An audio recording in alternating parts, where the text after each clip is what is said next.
Publik Daerah Kabupaten Klaten.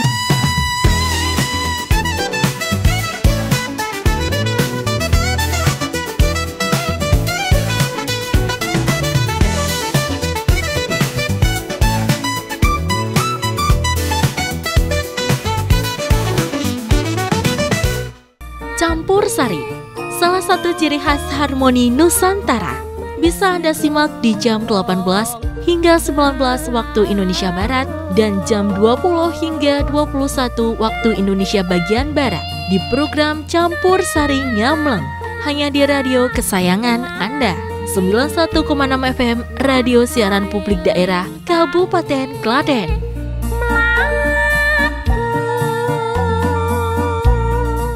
Penasaran dengan penampilan anak-anak TK lewat penampilan nyanyi mereka? Dunia Anak, setiap hari Senin, Rabu, dan Jumat, pukul 8:30 sampai 9 waktu Indonesia Barat, hanya di radio kesayangan Anda. 91,6 FM Radio Siaran Publik Daerah Kabupaten Klaten, serta di channel YouTube RSPD FM Klaten.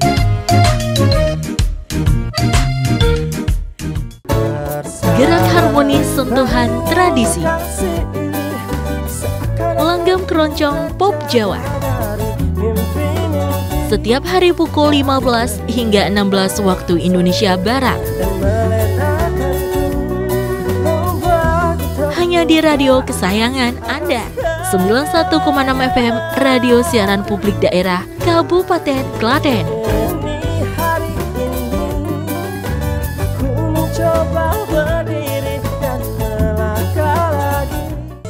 Bingung di tengah hari biar semangat kerja? Dengerin aja lantunan kendang bikin goyang. Serdadu, serba-serbi dendang dangdut. Setiap hari pukul 12 sampai 13 waktu Indonesia Barat, hanya di radio kesayangan Anda. 91,6 FM Radio Siaran Publik Daerah Kabupaten Klaten.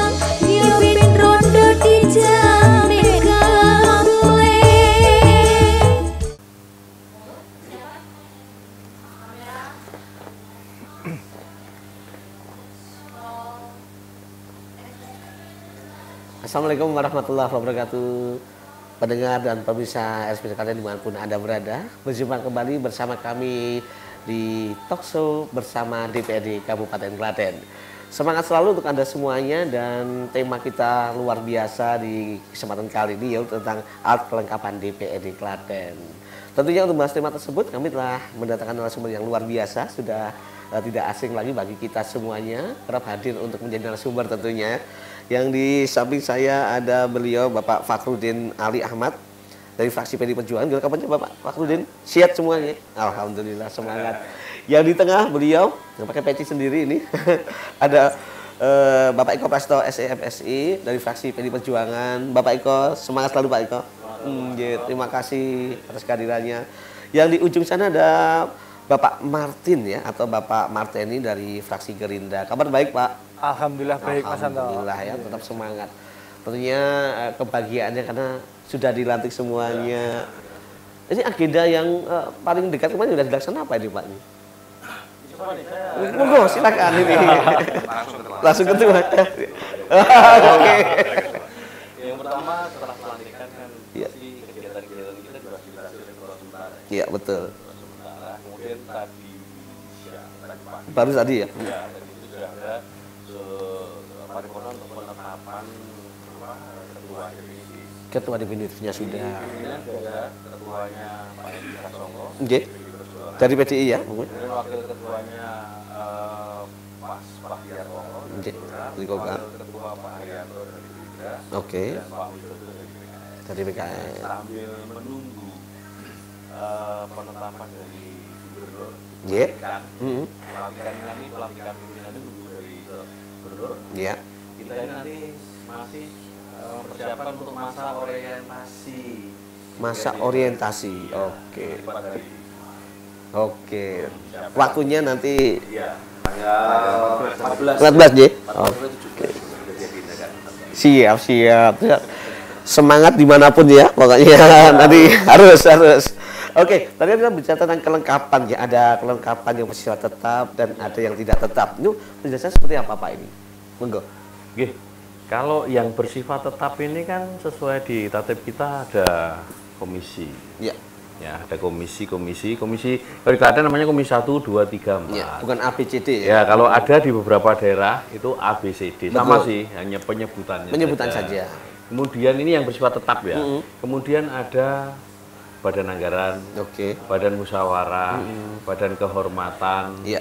Kemudian BP 2D, Bapemperda yang membuat peraturan daerah itu yang bersifat tetap. Artinya memang alat kelengkapan yang dibutuhkan untuk kinerja teman-teman DPRD. Betul. Kemudian kalau yang bersifat tidak tetap atau istilahnya ad hoc ya. Ad hoc ya. Ya itu kayak pansus, panitia khusus misalkan kita mau membahas tentang raperda sampah atau raperda bentuk pansus. Anggotanya siapa ya? Perwakilan itu. Pimpinannya siapa? Dipilih dari dan oleh perwakilan itu. Ini ada masanya. Kalau masa pembahasan pansus ini selesai, berarti masa tugasnya selesai, maka kemudian di istilahnya ini alkap tidak tetap. Oke, karena sesuai kebutuhan ya dibentuknya. Oke. Lalu mekanisme pembentukan alat kelengkapan Pak Marteni dan bagaimana menentukan pimpinan alat kelengkapan? Kalau untuk mekanisme pembentukan alat kelengkapan, yang pasti kayak komisi itu terbagi dari beberapa fraksi. Jadi nanti fraksi PDI, Golkar dan Gerindra dan lain sebagainya itu menugaskan anggotanya terbagi ke beberapa fraksi, komisi ya gitu. Karena fraksi itu harus memenuhi daripada jumlah komisi. Jadi Klaten satu fraksi minimal beranggotakan 4. Minimal 4 ya. Iya. Karena nanti kebagi ke 1, 2, 3, 4 kan gitu. Iya. Jadi kan kebagi, dan untuk pimpinan komisi nanti diambil oleh anggota. Jadi dipilih oleh anggota komisi. Ya. Dari dan oleh komisi masing-masing nanti ya. Oke. Secara mungkin aklamasi atau apa? Bisa jadi. Ya, musyawarah bisa, voting bisa. Voting juga bisa. Dimungkinkan. Ya. Ini harapannya masih di komisi berapa nih Bapak? Ini mungkin Mas. Begitu ya. Oke. Mana saja ya. Siap.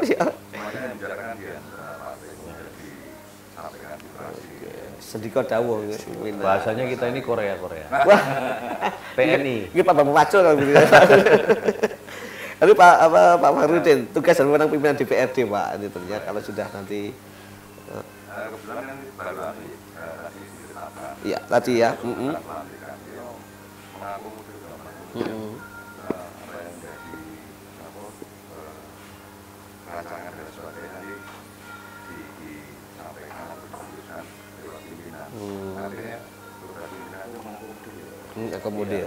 Memfasilitasi terbentuknya alat-alat kelengkapan. Terbentuknya kelengkapan. Ya, oke. Jadi Pak Eko kemarin ketua Komisi 1 ya, sama wewenang dan tugasnya juga.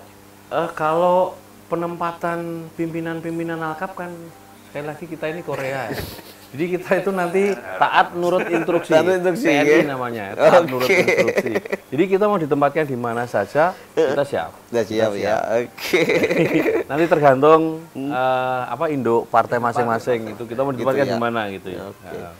Terus tugas dari komisi itu beda-beda dari 1, 2, 3, 4. Iya, beda. Kan sudah, kalau itu kan sudah dituangkan di dalam tatip, tertib internal DPRD. Komisi 1 ya seperti yang kemarin, 5 tahun kemarin kita sering berinteraksi ya. Ada di situ OPD-nya, ada mitra kerjanya, ada Diskominfo, ada Dispermasdes, kemudian bagian hukum, Dukcapil, terkait dengan pelayanan lah, pelayanan publik ya, terkait dengan pemerintahan. Pemerintahan itu Komisi 1. Komisi 2 lebih cenderung ke perekonomian. Ya, di perekonomian dan pertanian. Komisi 3 di pembangunan. Komisi 4 di kesejahteraan. Ya, ada kesehatan, ada pendidikan dan sebagainya. Nah, itu wewenangnya sudah dibagi-bagi di situ. Oke. Kemarin legasinya juga lumayan Pak, untuk yang ditinggal Komisi 1 keren.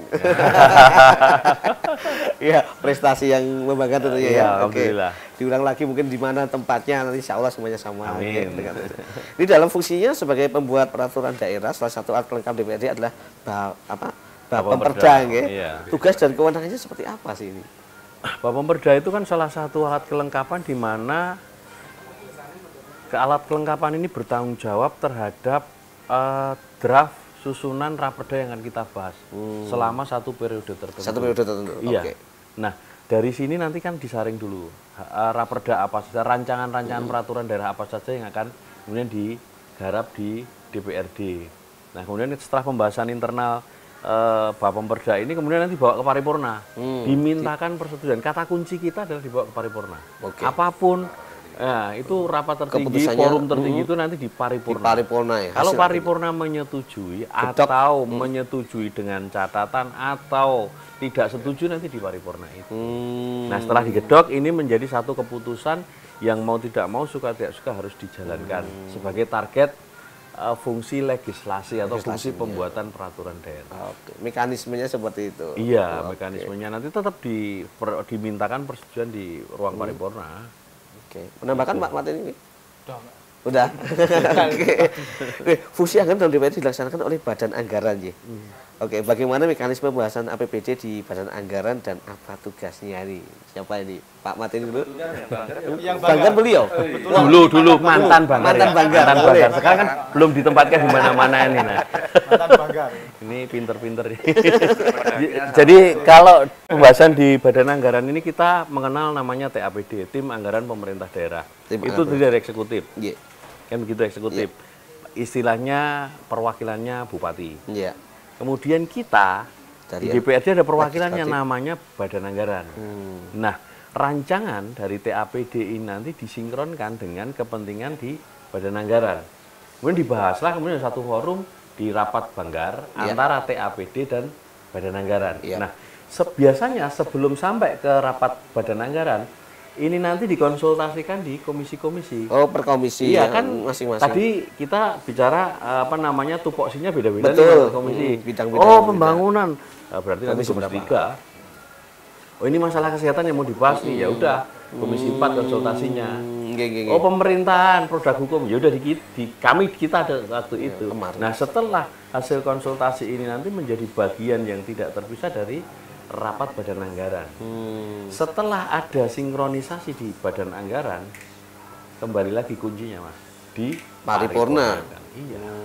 Itulah perjuangan terakhir untuk segala. Nah, itu kan yang di versi di DPRD, versi yang di eksekutif kan beda. Beda lagi. Usulannya itu dari OPD itu OPD terkait ya. APD. Oke. Gitu. Kalau kita membahas tentang alat kelengkapan tentunya banyak sekali yang kita ulas ya. Tapi kalau kebahasan waktu juga, monggo langsung saja ini dari Pak Eko, Pak Martin atau Pak Fakri dulu. Kita konsisten. Pak Martin boleh? Satu aja. Satu aja. Saya kira anggota DPRD ini tidak akan bisa berfungsi maksimal ketika harus berjuang sendirian. Bahwa masyarakat punya satu mekanisme untuk mewarnai pembahasan kebijakan program-program untuk masyarakat. Betul. Melalui apa? Melalui pilihan masing-masing ketika di TPS. Jadi sesungguhnya menyoblos di TPS itu jangan hanya berhenti di TPS. Karena suara kita ditelepon oleh wakil rakyat, tagih. Kita kawal. Saya kira itu nanti akan maksimal. Betul. Oke, dan tentunya memang kita harus menjadi pemilih yang cerdas, juga mengawal bahwa beliau-beliau sudah diamanati dan insya Allah pasti menjaga amanah. Oke. Demikian pendengar dan tentunya pemirsa dialog SP Klaten bersama DPRD Kabupaten Klaten. Tentunya ada Bapak Fakhrudin, Bapak Eko, dan Bapak Martin. Terima kasih kehadirannya. Nah, mungkin lain waktu kita kembali dengan tema yang menarik juga. Terima kasih. Semangat, terima kasih kehadirannya. Dan sampai di sini, semoga bermanfaat. Wassalamualaikum warahmatullahi wabarakatuh. Salam.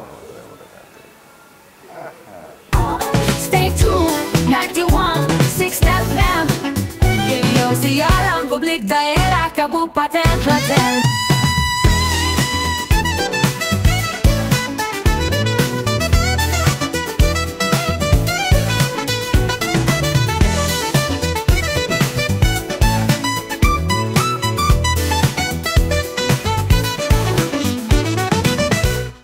Campur Sari, salah satu ciri khas harmoni Nusantara. Bisa Anda simak di jam 18 hingga 19 waktu Indonesia Barat dan jam 20 hingga 21 waktu Indonesia bagian Barat di program Campur Sari Nyamleng hanya di radio kesayangan Anda. 91,6 FM Radio Siaran Publik Daerah Kabupaten Klaten.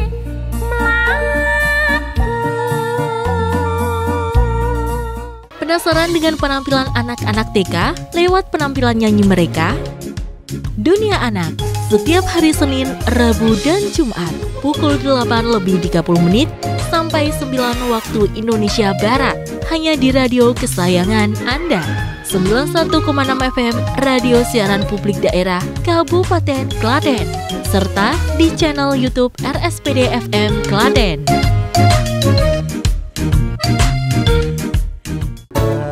Gerak harmonis sentuhan tradisi. Langgam keroncong pop Jawa. Setiap hari pukul 15 hingga 16 waktu Indonesia Barat. Hanya di radio kesayangan Anda. 91,6 FM Radio Siaran Publik Daerah Kabupaten Klaten.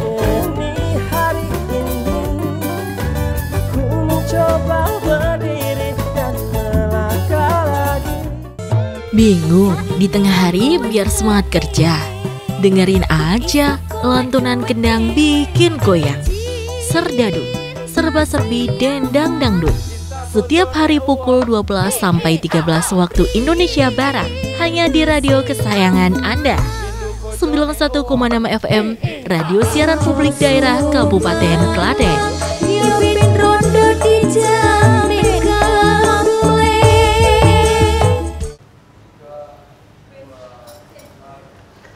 Assalamualaikum warahmatullahi wabarakatuh, pendengar dan pemirsa RSPD Klaten dimanapun Anda berada. Bagaimana kabarnya? Semoga semua dalam sehat dan pastinya selalu semangat. Pendengar, berjumpa kembali bersama kami tentunya di program acara Dialog DPRD Kabupaten Klaten. Kita ketahui bersama bahwasannya saat ini zamannya serba digital, zamannya serba keterbukaan, jendela informasi kita buka selebar-lebarnya, dan itu tentunya berhubungan dengan tema kita kali ini, yaitu Sistem Informasi Desa atau SID ya. Dan untuk membahas tema tersebut kita telah kedatangan narasumber yang luar biasa. Beliau dari anggota DPRD Kabupaten Klaten. Ini fraksi PD Perjuangan semua ini, kompak ini ya. Kebetulan ya, pasti yang dekat dengan saya ini paling dekat ada Pak Eko Prasetyo SCMSI fraksi PD Perjuangan tentunya. Iya, semangat Pak Eko. Harus semangat, tetap harus semangat. Tidak ada kata lelah untuk berjuang. Ya. Di tengah ada Pak Gigit Sugito Eso. Semangat juga Pak Gigit. Kabar baik Pak Gigit? Kabar baik, sehat. Nah, itu intinya. Kemudian yang paling ujung ada Bapak Fakhrudin Ali Ahmad. Sehat Bapak? Nampak dari senyumnya. Sehat juga. Sedikit pilek karena cuaca Pak. Oke. Dan kami harap juga semuanya sehat untuk pendengar dan pemirsa RSPD Klaten dimanapun Anda berada. Ini Pak, yang dimaksud dengan Sistem Informasi Desa, Pak Eko. Apa sih Sistem Informasi Desa Pak Eko? Iya, sekira sesuai dengan namanya. Itu kan sebuah aplikasi atau website desa. Iya. Di mana di dalamnya itu memuat informasi-informasi tentang aset-aset desa. Aset-aset desa. Kalau dulu arsip-arsip itu di apa namanya butuh file besar, butuh apa namanya lemari besar arsip. Sekarang enggak, cukup didigitalisasi, disimpan di aplikasi SID ini. Aplikasi SID sudah menyimpan semua data-data yang diperlukan. Itu yang pertama. Iya. Lalu pengertian yang kedua, sesungguhnya SID ini juga bisa menjadi media informasi dan komunikasi dari pemerintah desa, antar pemerintah desa, atau pemerintah desa dengan warga masyarakat yang ada di desa, ataukah pemerintah desa dengan warga masyarakat yang merantau di luar desa. Bisa untuk melihat bisa, sekali klik bisa masuk. Misalkan salah satu contoh, ada yang merantau di luar Jawa misalkan. Kemudian pengen tahu sih desa saya ini sekarang lagi membangun apa, tinggal klik aja di website di desa tersebut. Nanti akan muncul perencanaan desa muncul. Kemudian apa namanya hal-hal yang yang ditampilkan di desa itu sebagai sebuah, misalkan sebagai apa namanya, agar masyarakat datang ke situ, ada usaha-usaha apa di situ bisa ditampilkan di situ. Berarti bisa untuk investasi orang luar juga yang Iya, tersebut, bisa, ya? bisa. Oke. Sehingga ini menjadi media komunikasi dan informasi. Eranya sudah digital seperti yang jenengan sampaikan. Sudah digital. Iya. Serba keterbukaan, Serba keterbukaan. Sekali klik bisa muncul semuanya. SID ini adalah jendela informasi desa. Oke, jadi siapapun bisa mengakses tanpa Bisa. terkecuali. Bisa. Oke, seperti itu ya Pak Gigit ya. Jadi memang manfaatnya banyak ya. Betul. Yang mengelola? Yang mengelola adalah di desa. Jadi sekarang desa itu harus punya operator. Iya. Ya, harus ada yang mengoperasikan. Kan? Jadi desa itu kan sekarang kan banyak terjadi punya banyak aplikasi. Kan? Betul. Nah, yang pasti bahwa dengan SID itu dalam rangka tadi yang disampaikan keterbukaan informasi publik Iya. yang ada di desa. Jadi apa-apa yang mau dikendaki bisa oleh masyarakat itu sekarang bisa Dilihat, iya, oke. Di desa. Hanya sebatas itu aja. Apa di di Kabupaten Klaten khususnya sudah hampir semuanya? Berapa persen? Ya, Isra? Klaten itu kan ada 391 desa. Betul. Dan hampir mayoritas sekarang sudah punya SID. Hampir mayoritas Karena sudah itu ya. Kewajiban. Kewajiban Desa ya. harus punya SID. Oh, dan ternyata ada payung hukumnya di situ, ada undang-undang. Ya, ini aplikasi mas. Aplikasi. Keterbukaan informasi dan itu wajib hukumnya. Wajib hukumnya Bisa. ya. Ya, betul. Oke.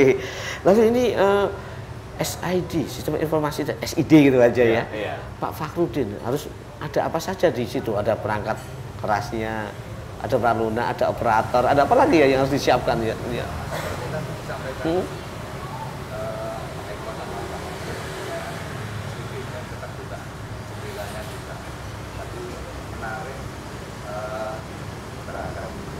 Dunia luar, artinya untuk pengembangan desa baik investor dan sebagainya kan bagaimana dia mau masuk ke desa kan harus melihat puternya dulu.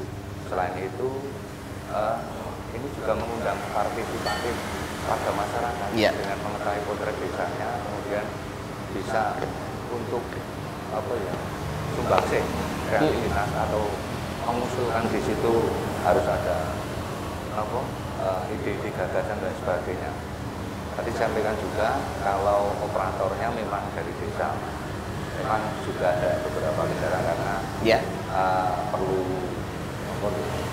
desa untuk kreativitas dan lebih untuk menggarap SID ini supaya bisa menarik.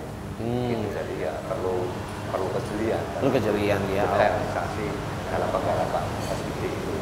Tapi manfaatnya dirasakan benar-benar masyarakat ya, itu bisa kita rasakan bersama itu ya. Tentu kemauan karena aksesnya sangat bisa mudah untuk dijangkau. Sekarang seperti nanti boleh menggunakan layanan internet teman. Oh dulu itu kadang pakai itu ya kayak semacam spanduk besar itu. Iya.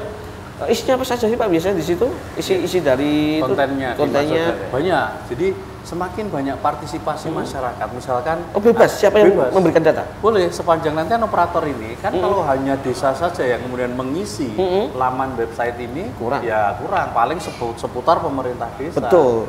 Tapi misalkan ada laman khusus Karang Taruna, nah, semua kegiatan Karang Taruna ada di situ loh. Desa misalkan sekarang tadi sampaikan, nggak usah capek-capek buat spanduk, udah buat pengumuman di sistem informasi desa ini sudah bisa nge-share semua. Praktis ya. Iya. Atau termasuk undang-undang kegiatan rapat juga bisa di situ. Bisa saja di situ. Kan itu masalah ini kalau sudah berjalan dengan baik bisa. Kemudian kegiatan-kegiatan pembangunan di tingkat RT RW misalkan kan bisa. Sehingga kontributornya itu justru kalau SID ini mau maju melibatkan semua lapisan masyarakat. Tentu saja setelah dikirim ke operator di-sharing, di-filter dulu nih. Ini layak tayang atau enggak. Jangan semua informasi terus kemudian boleh masuk kan nanti repot. Ya, ada filternya yang sesuai dengan kebutuhan di masyarakat desa. Berarti literasi digital atau kita istilahnya pendidikan untuk digital itu juga harus selalu dilakukan ya? Iya. Supaya berjalan dengan baik tentunya. Makanya kemudian kan sekarang yang justru paling banyak menggunakan ini kan Karang Taruna, muda-mudi usia-usia produktif. Gensi, milenial. Iya, itu harus didorong betul sehingga memanfaatkan laman itu. Oke. Pak Gigit, pengelolaan hingga saat ini seperti apa sebenarnya di desa itu? Apa sudah baik menurut Anda? Ya Klaten khusus ya. Iya kan punya. 291 desa itu tadi saya sampaikan bahwa semua sudah memiliki SID, Iya. karena itu adalah sebuah kewajiban. Nah, memang menarik Mas. Jadi di situ kita bisa melihat tampilan desa. Bisa coba dicek misalnya salah satu desa. Itu pasti ada tampilan luas wilayah, Betul. peta desa, Demografi. dari jumlah penduduk, perempuan, laki-laki dan sebagainya, termasuk potensi desa. Jadi tadi yang disampaikan dalam rangka untuk satu keterbukaan informasi publik tingkat desa, baik dari segala hal, misalnya BUMDes desa, terus BUMDesnya desa juga, kegiatan-kegiatan di desa itu bisa masuk lewat SID. Terus nanti pilkades juga nanti ya bisa masuk ke situ untuk edukasi bisa masuk. Yang pasti mari bahwa kita punya harapan jadi betul ini semua sudah punya SID desa. Iya. Tapi harus selalu aktif. Betul. Jangan sampai pasif di situ ya. Hidup. Waktu. Oke. Ini untuk Pak Fakhrudin ya, pengalaman yang sudah ada tentunya. Ya, ini mantan Pak Desa. Oh, belum ada dulu, Mas. Kalau zaman saya kan belum ada. Belum ada ya? Zaman itu belum ada. Berapa? Tahun 2020. Biasanya kelemahannya di mana, Pak? Yang mungkin perlu diperbaiki atau kelemahan yang biasa biasanya? Saya kira di masalah Operatornya, SDM operatornya. Karena dari ini pengelolaan SID di Kabupaten Klaten masih dirangkap oleh perangkat desa operatornya. Sementara perangkat desa ketika kita ketemu itu harus menghafalkan 22 akun. Apakah itu akun BPJS, bantuan sosial apa itu harus DTKS itu harus. Nah, makanya ini sebagai satu tantangan ke depan. Kita kemarin kebetulan ini teman alumni Komisi 1. Kita sudah bertemu dengan Dispermasdes, bertemu dengan Diskominfo, bagaimana kemudian kita membuat benang merah agar desa ini bisa merekrut semacam tenaga tenaga ahli atau THL atau apapun namanya, sehingga bisa khusus mengelola SID ini. Oke, closing statement, Pak. Moga silakan closing statement sebelum kita tutup. Oh iya, ya kalau SID ini dikelola dengan benar, saya kira kita nggak perlu marketplace seperti Lazada, Tokopedia dan sebagainya. Ini bisa digunakan untuk apa? Untuk forum komunikasi antar BUMDes. Saya membayangkan ketika ini sudah betul-betul dikelola dengan baik, BUMDes di Kabupaten Klaten akan terhubung dengan SID ini. Sehingga BUMDes A butuhnya apa bisa mengambil BUMDes B, desa B, BUMDes B butuhnya apa bisa mengambil BUMDes desa C. Terintegrasi kerjasama. Harapannya bersama. Oke, jadi intinya juga akan meningkatkan ekonomi, kesejahteraan masyarakat. Ujung-ujungnya kesejahteraan masyarakat. Oke, kan kebesaran waktu juga Pak Eko, Pak Gigit, Pak Fakhrudin, dan kita harus berpisah dulu. Tapi masih banyak pembahasan dan kita ketemu mungkin di kesempatan dengan komisi-komisi ya. Reuni itu. Terima kasih atas kehadirannya dan kepada pemirsa dan pendengar. Terima kasih kebersamaannya. Jumpa kembali dalam kesempatan. Semoga bermanfaat. Wassalamualaikum warahmatullahi wabarakatuh. Waalaikumsalam warahmatullahi wabarakatuh. Stay tuned, 91.6 FM. Radio Siaran Publik Daerah Kabupaten Klaten.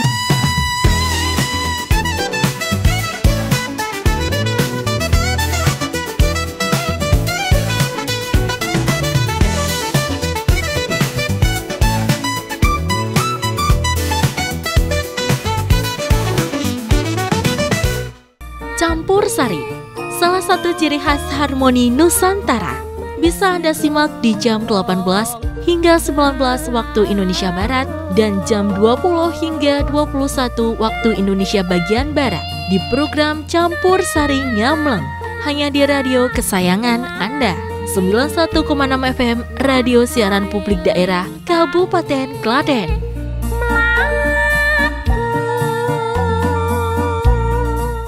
Penasaran dengan penampilan anak-anak TK lewat penampilan nyanyi mereka? Dunia Anak, setiap hari Senin, Rabu, dan Jumat, pukul 8:30 sampai 9 waktu Indonesia Barat, hanya di radio kesayangan Anda, 91,6 FM Radio Siaran Publik Daerah Kabupaten Klaten, serta di channel YouTube RSPD FM Klaten.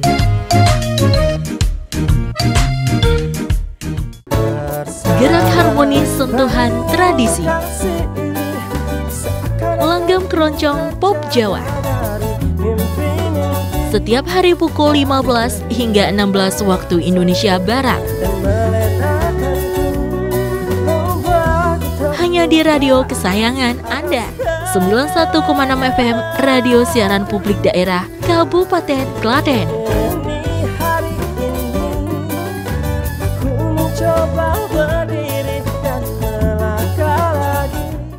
Bingung di tengah hari biar semangat kerja? Dengerin aja lantunan kendang bikin goyang. Serdadu, serba-serbi dendang dangdut. Setiap hari pukul 12 sampai 13 waktu Indonesia Barat. Hanya di radio kesayangan Anda, 91,6 FM Radio Siaran Publik Daerah Kabupaten Klaten.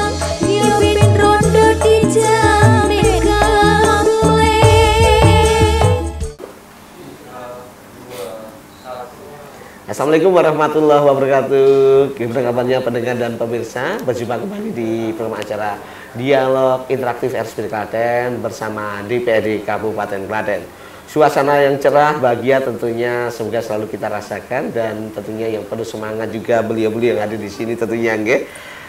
Dengan tema yang luar biasa, yaitu menyambut pilkada dengan bahagia. Karena kita ketahui bersama sebentar lagi ada pesta demokrasi, pesta rakyat, yaitu pilihan kepala daerah kabupaten, kota, dan juga provinsi, gubernur. Oke, yang akan segera kita ikuti bersama tentunya, yang sudah memenuhi syarat untuk mencoblos ya.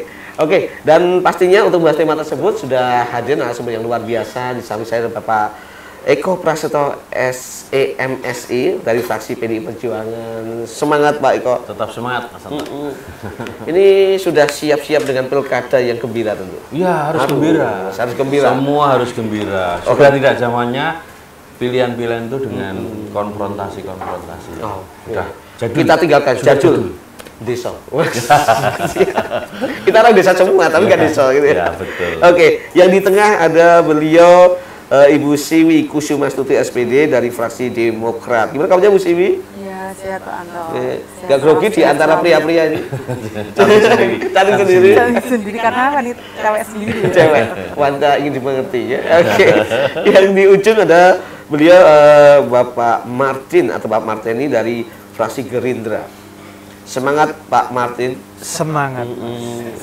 Masih gagal Pak Martin? Harus. Jawabannya sudah satu Pak, harus nih.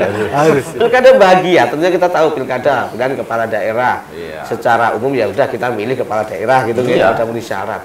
Tapi secara arti sebenarnya pilkada itu apa sih, supaya ada makna sendiri yang mungkin membuat orang jadi aku harus ikut dan lain sebagainya. Iya. Monggo. Pilkada itu kan hakikatnya adalah memilih seorang pemimpin yang nantinya akan menjadi nahkoda, kalau pilkada kabupaten yang nantinya akan menjadi nahkoda pemerintahan di pemerintah daerah di kabupaten.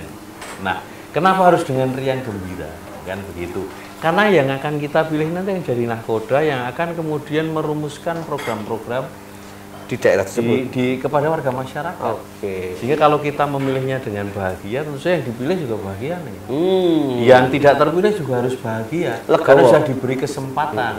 Kan tidak semua orang punya kesempatan yang sama untuk maju menjadi calon kandidat. Iya. Ini kan begitu. Iya. Ya harus bahagia.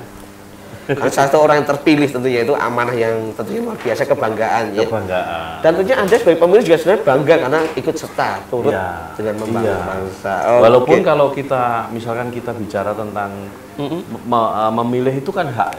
Betul. Bukan kewajiban. Ini harus saya luruskan. Itu hak.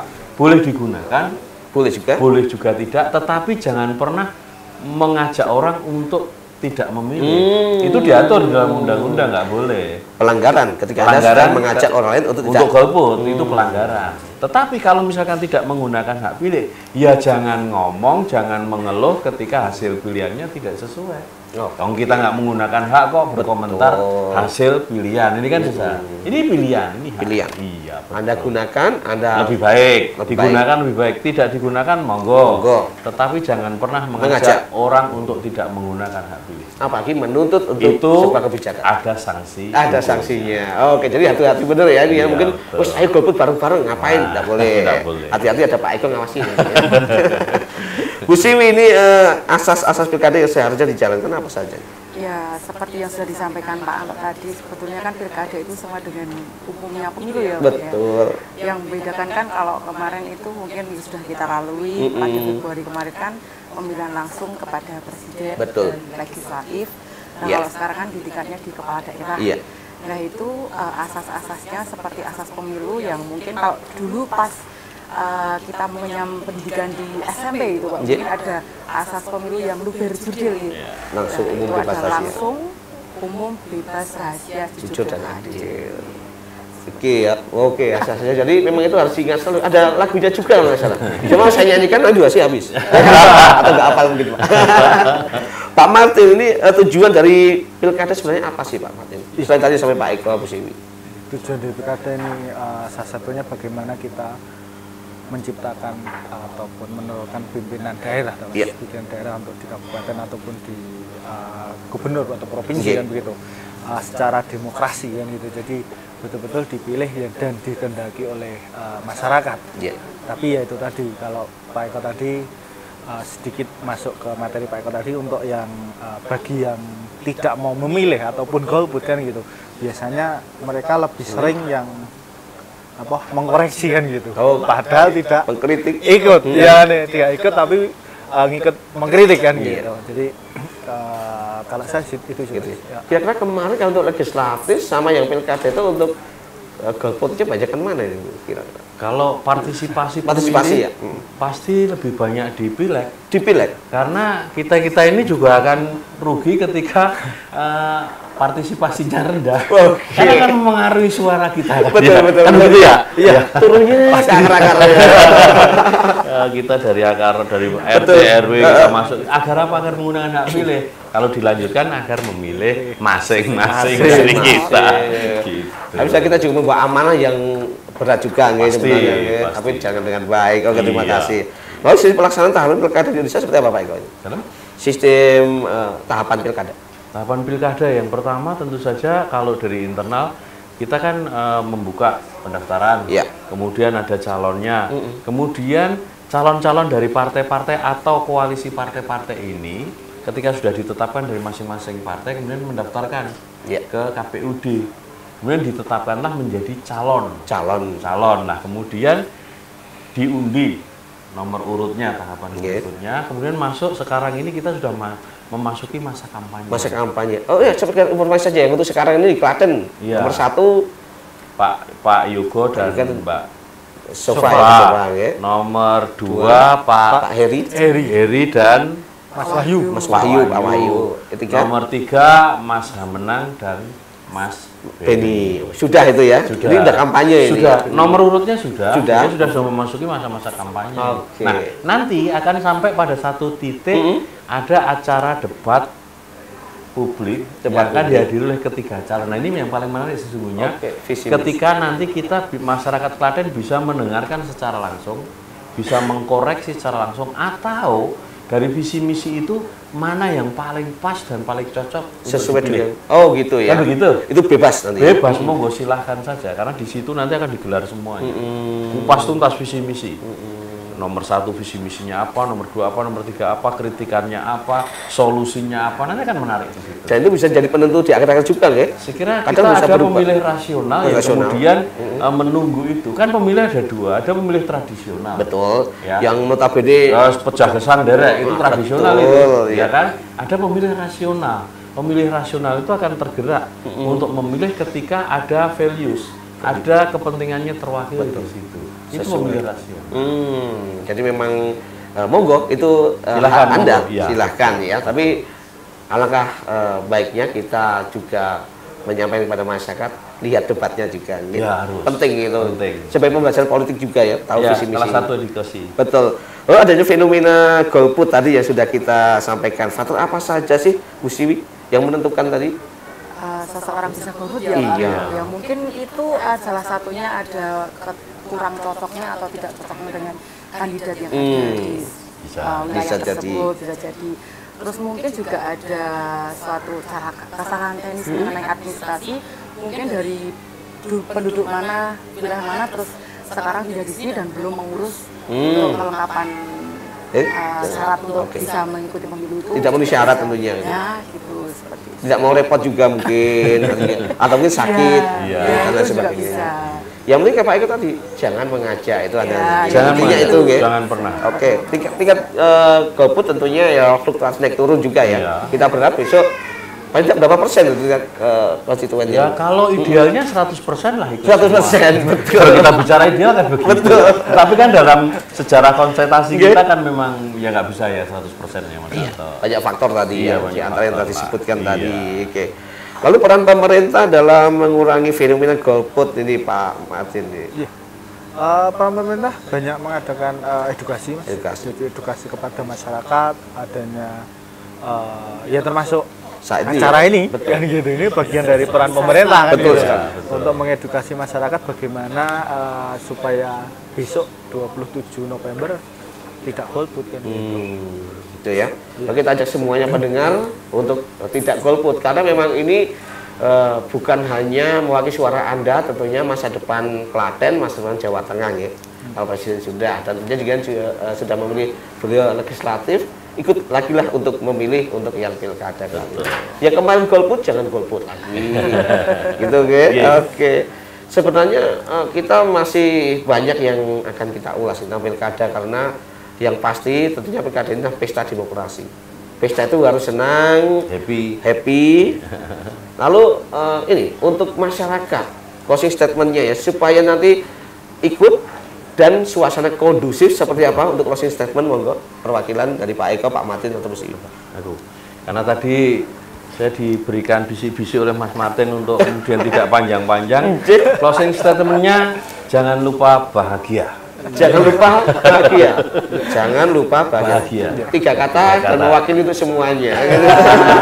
Oke, terima kasih pendengar yang tidak lupa bahagia dan tentunya beliau-beliau yang selalu bahagia. Sampai di sini program acara Dialog Interaktif RSP Klaten bersama DPRD Kabupaten Klaten. Saya yang bertugas Anto Kodanaraya, juga Pak Eko, Bu Siwi, Pak Martin mengucapkan terima kasih kebersamaan Anda.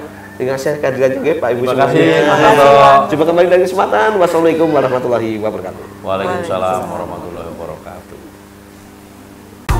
Stay tuned, 91.6 FM. Radio Siaran Publik Daerah Kabupaten Klaten.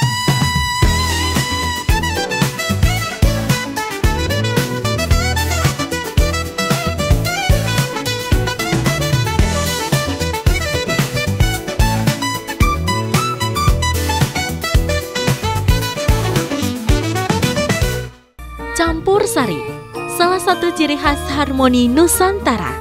Bisa Anda simak di jam 18 hingga 19 waktu Indonesia Barat dan jam 20 hingga 21 waktu Indonesia bagian Barat di program Campur Sari Nyamleng. Hanya di radio kesayangan Anda, 91,6 FM Radio Siaran Publik Daerah Kabupaten Klaten.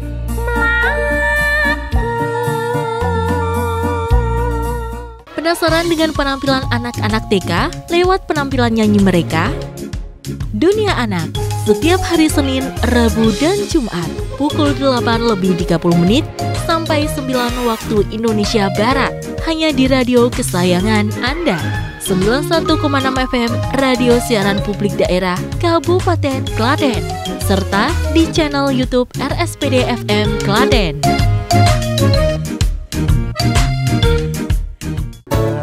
Gerak harmonis sentuhan tradisi,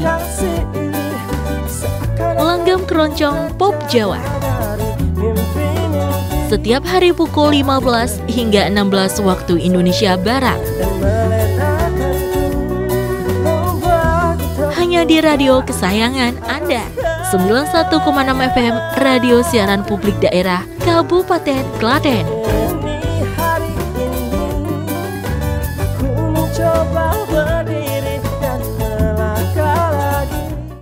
Bingung di tengah hari biar semangat kerja?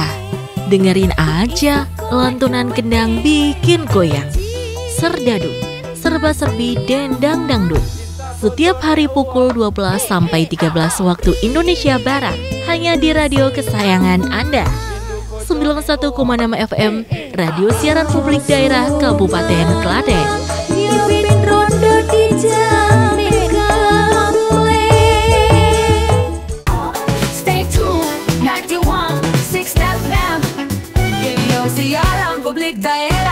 Kabupaten